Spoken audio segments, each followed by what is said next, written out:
గ్రామాల్లో తాగునీటి సమస్యలు తలెత్తకుండా తక్షణమే చర్యలు చేపట్టాలని ఎమ్మెల్యే సునీతా లక్ష్మారెడ్డి ఆర్డబ్ల్యూఎస్ అధికారులను ఆదేశించారు. సోమవారం నర్సాపూర్ పట్టణంలోని తన క్యాంపు కార్యాలయంలో ఆమె ఆర్డబ్ల్యూఎస్ అధికారులతో సమీక్షా సమావేశం నిర్వహించారు. ఈ సమావేశంలో ఎమ్మెల్యే మాట్లాడుతూ ప్రజలకు స్వచ్ఛమైన తాగునీరు అందించడంలో ఎలాంటి నిర్లక్ష్యం ఉండకూడదని సూచించారు. తాగునీటి సమస్యలు ఉన్న ప్రాంతాలను గుర్తించి వాటిని త్వరగా పరిష్కరించాలని ఆదేశాలు జారీ చేశారు. ఈ కార్యక్రమంలో municipal commissioner Sriram Charan Reddy, mission Bhagiratha DO Praveen, ఇతర ఆర్డబ్ల్యూఎస్ అధికారులు మరియు నాయకులు పాల్గొన్నారు.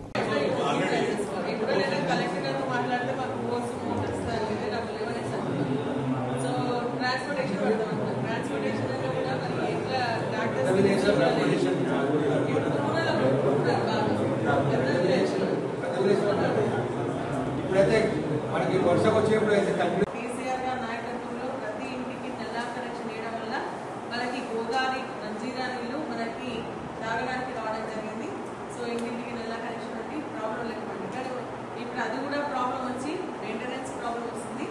మరి నీళ్ళు కూడా మెయింటెనెన్స్ లేకపోవడం వల్ల మరి కంటామినేటెడ్ నీళ్ళు వస్తామని దాంతో కూడా ప్రాబ్లం వస్తుంది. ఒక గ్రామానికి మున్సిపాలిటీకి సంబంధించి 7-8 రోజులు కూడా నీళ్ళు రావడం చాలా అవసరం.